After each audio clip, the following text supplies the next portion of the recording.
ternyata ada loh Mbak, yang menurut kita tuh magic gitu loh. Kok tiba-tiba gini ya? Padahal kemarin-kemarin kayaknya kita nggak berniat nanti biar dia bisa cepet baca nih di umur sekian nanti targetnya bisa baca.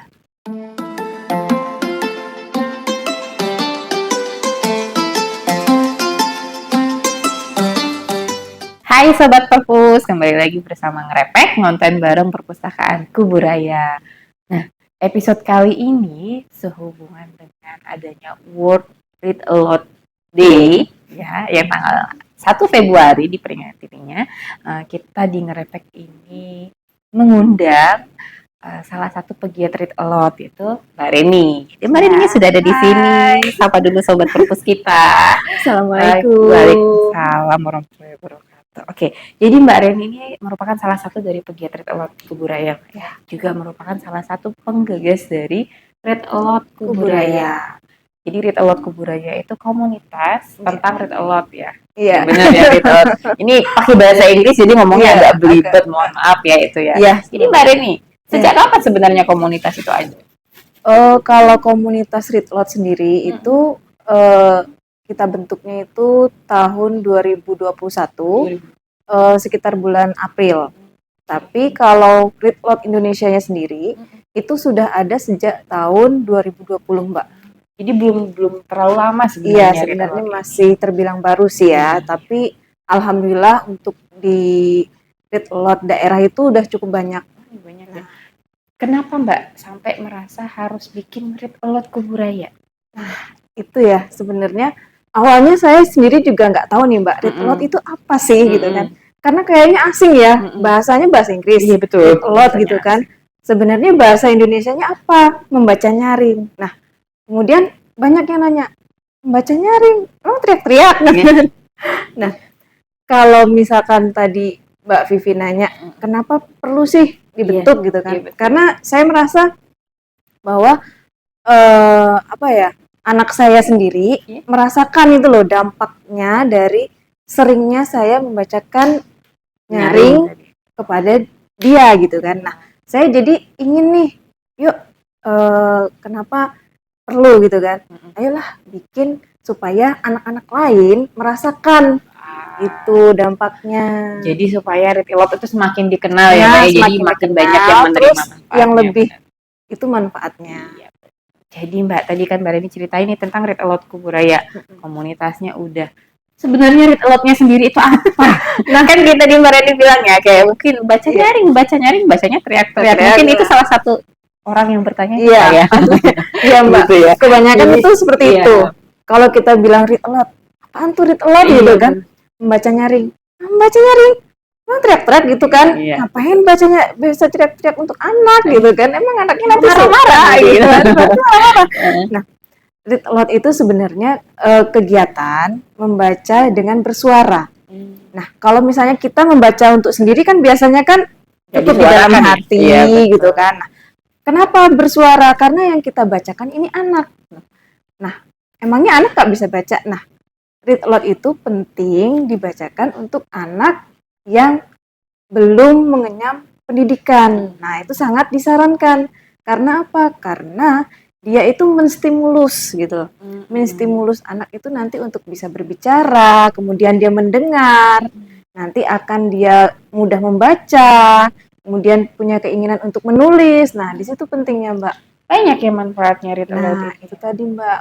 Kenapa saya melihat anak saya itu ketika saya membacakan, dia tuh menyimak gitu loh.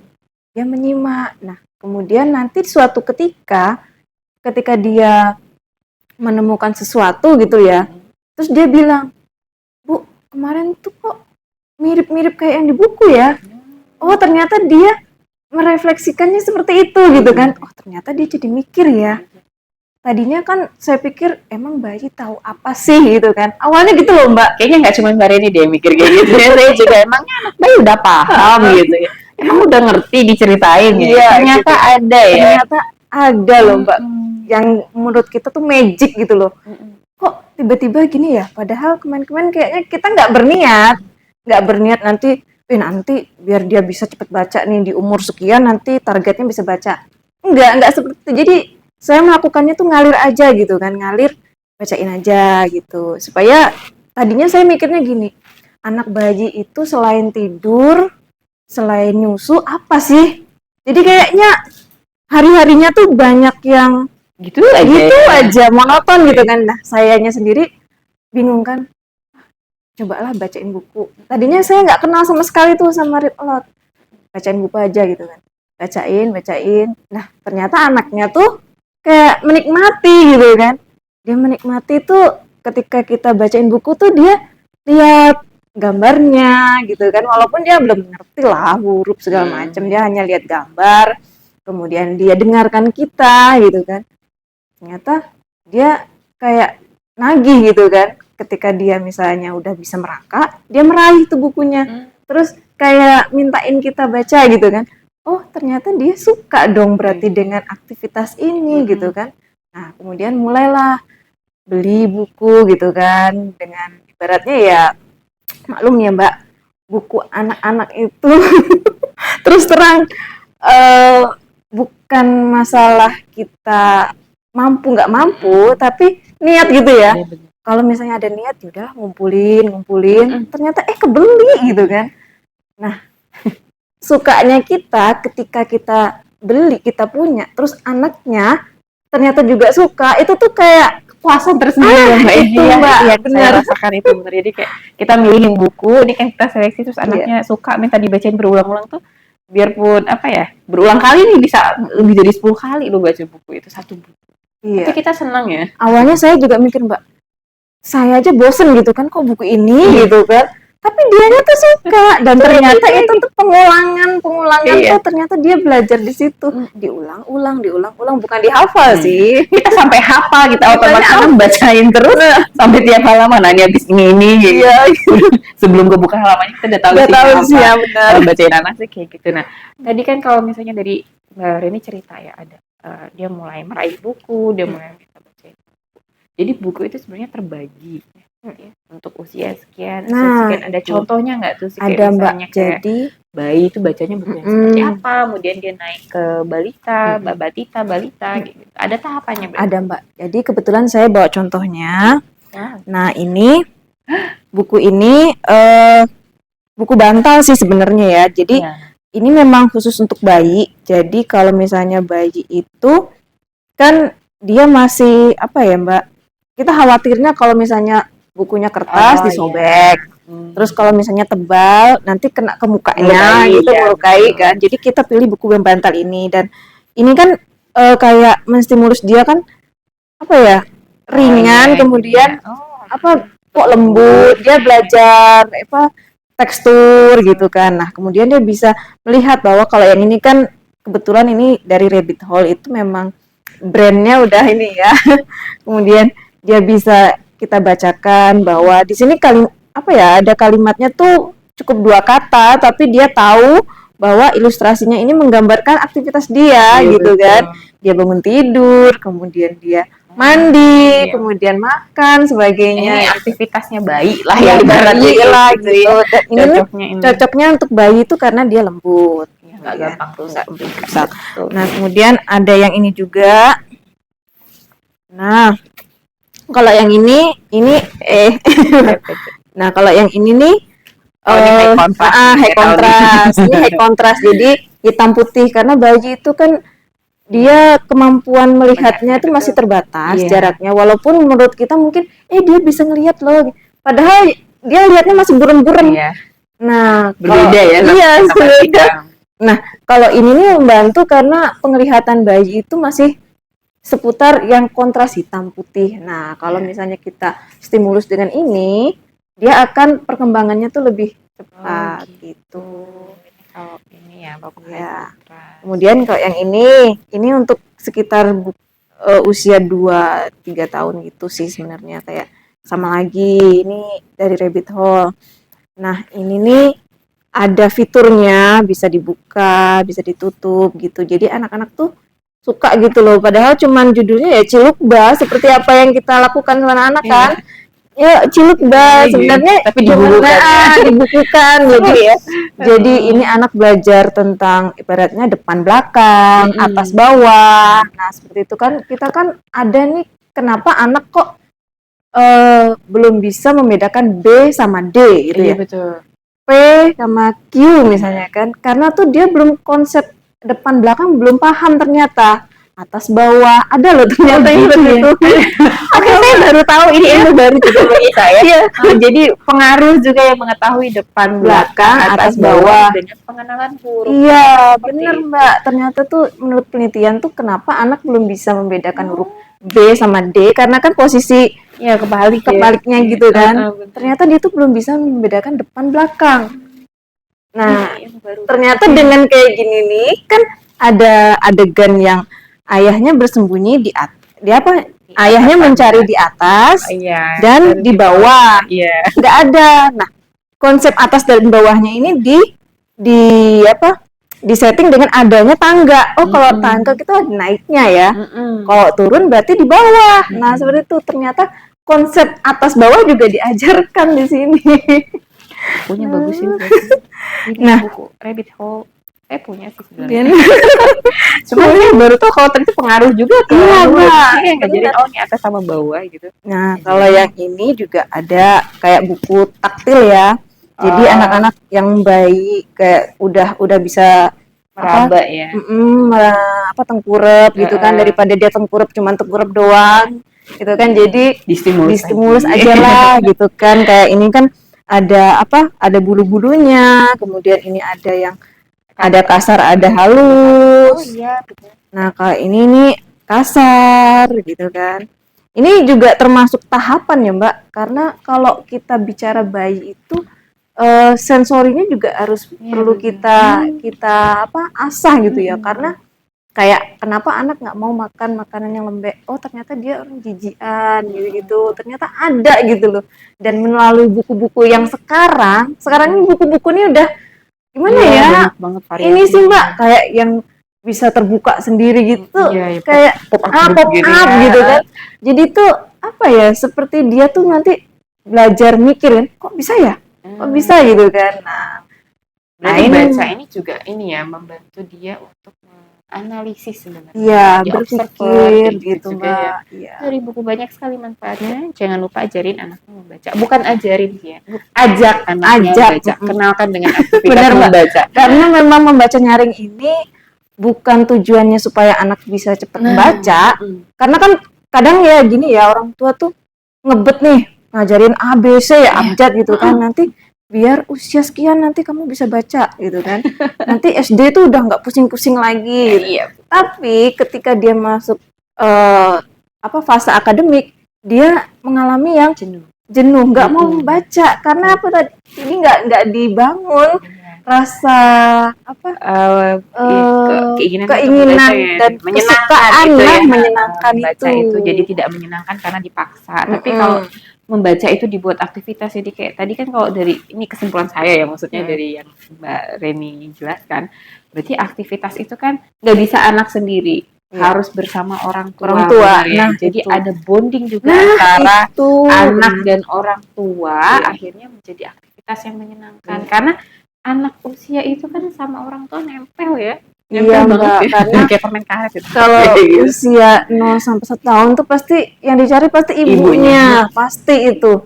Dan itu fase-fase seperti itu kadang-kadang ibu itu lebih aduh kok nggak bisa ngapa-ngapain sih, kok anakku kok gini terus gitu kan. Itu semua ibu merasakan itu. Sampai ke WC juga ditungguin depan pintu. Kalau bisa masuk anak itu. Akan lebih menyenangkan lagi ketika anak dan orang tua itu bisa saling belajar bersama. Nah, itu yang diharapkan dari Read a Lot. Kemudian orang tua dan anak itu bisa menjadi pembelajar sepanjang hayat. Jadi nggak hanya belajar itu di sekolah. Nanti kalau udah tamat sekolah, udah kerja nggak perlu belajar lagi. Itu enggak. Jadi harapannya tuh belajar terus, mungkin belajar hal yang baru, mungkin ketemu orang misalnya, oh kok dia bisa ya? Oh, gimana belajarnya? Nah, itu sih sebenarnya yang perlu dibangun tuh ketertarikan anak untuk bisa menjadi pembelajar terus gitu. Jadi Read a Lot itu bukan sekedar saya mau bacain tulisan. nyaring-nyaring disuarakan maksudnya baca, nggak sebatas Bukan itu ya. itu. Selesai bukunya tutup gitu enggak ya ternyata ya, Nanti ternyata. gini Mbak, yang jadi tantangan tuh ya, misalnya ya, kita bacain gitu kan. Anaknya tuh, ini kok gambarnya gini ya Bu, gitu kan misalnya. Ini ngapain sih dia, gitu kan. Kok dia gini, nanti dia tuh cerita sendiri. Ini gini, ini gini. Dia tanya, pokoknya tanya terus apa yang, sampai kita tuh kadang-kadang tanya mulu ya, gitu kan. Ini halaman selanjutnya belum nih, gitu kan. Iya. Dan dia masih terpaku dengan halaman ini. Oh, gitu. Dia nggak mau. Berarti selain dari bacain tadi kita juga harus sabar ya para orang tua Iya. kalau bacain, nggak boleh buru-buru. Kalau Iya. memang dia belum mau pindah halaman, Iya, nggak usah. kita stay di situ. Situ. Nggak harus membacakan nyaring itu, nggak harus satu buku langsung selesai. Jadi Bisa kalau bersambung. bisa Mbak, Kira harus sampai habis baca itu. nggak, kalau misalnya anaknya udahan ya udah gitu. Kan nanggung gitu. Iya, karena dia sebenarnya kan apa nggak sampai selesai. Ternyata anak tuh ya mungkin dia tertariknya di situ, dan mungkin misalnya kita udah halaman di belakang ya, dia balik lagi nih. Ya udah kita ini aja, ikutin aja dia mau yang mana gitu kan. Mungkin di situ dia menemukan ada yang aneh nih bagi dia, kok kenapa ini gajahnya kok warnanya kok warna pink gitu kan. Mungkin di kebun binatang dia melihat gajah itu abu-abu gitu kan. Kok gajah pink ya? Oh, nanti suatu saat ketika dia misalnya lomba mewarnai atau apa, gajahnya pink. Jangan dikata-katain, jangan dikomentarin karena mungkin dia sedang merefleksikan apa yang pernah dia lihat. Iya, betul. Jadi Kadang-kadang imajinasi anak itu luas ya. itu. Jadi kita tidak usah membatasi dia ya. Jadi banyak sekali manfaatnya Red Lot ini ya. Kan satu bonding ya Mbak, kedekatan orang tua sama anak. Betul. Terus yang kedua, membangun apa ya, kepercayaan diri dia bahwa belajar itu menyenangkan. Kemudian menambah kosakata juga. Karena kalau masih bayi mungkin emang dia tahu ternyata tuh otak bayi itu seperti spons loh gitu kan. Dia menyerap semuanya nanti suatu saat kalau dia mau dikeluarin, dia pasti ngomong nanti nyerocos. Ngomong ini. Nanti dia cerita gitu kan. Dia bisa bercerita itu suatu yang ini loh, kayak magic gitu kan. Dia ngomong gitu. Biarpun kadang-kadang rasanya capek ya, nih anak nggak bisa diem sih ngomong terus gitu ya. Tapi nggak apa-apa, itu malah bagus ya. Jadi dia mengungkapkan apa yang dia ingin tahu, apa yang dia rasakan itu. Kadang-kadang kan ada ya Mbak, anak yang hanya diem. Kadang kita nggak tahu diem dia itu apakah dia senang atau dia sedih atau dia kecewa atau apa. Dia nggak bisa ngungkapin, dia nggak tahu emosiku ini apa gitu. Jadi itu juga PR. Jadi teman-teman Sobat Perpus, lihat tadi sudah dengar dari Mbak Reni kalau manfaat membaca ya, selain tidak hanya read aloud tapi juga membaca secara umum itu sudah banyak. Ditambah lagi kalau read aloud ini kita lakukan untuk anak. Tadi kan kita ceritanya nih anak-anak untuk usia dini ya. Mungkin nggak sih read aloud itu untuk anak usia anak-anak gitu, jadi 6-12 tahun, kemudian ke remaja ya terakhir ya. Boleh nggak sih read aloud itu dilakukan? Boleh Mbak. Jadi untuk anak SD pun sebenarnya kalau misalnya dia minta dibacain, sah-sah aja.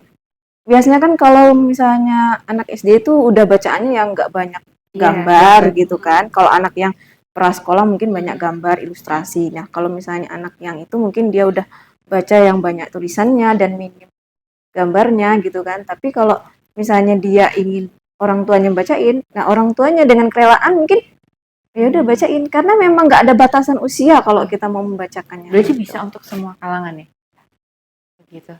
Oke, jadi begitu dari Mbak Reni tadi cerita tentang read aloud dan tadi udah ada manfaatnya. Bahkan Mbak Reni udah ngasih tahu tuh cara bacainnya gimana, bersabar kayak gitu ya Mbak Reni ya. Yang penting bukan masalah kenceng-kenceng, yang penting kita tahu intonasinya, pelan-pelan gitu ya. Nggak harus anak tuh harus bisa baca atau langsung bisa jadi langsung suka baca buku ya, nggak juga ya. Yang kita bangun kebiasaan. Ya benar gitu ya Mbak Reni.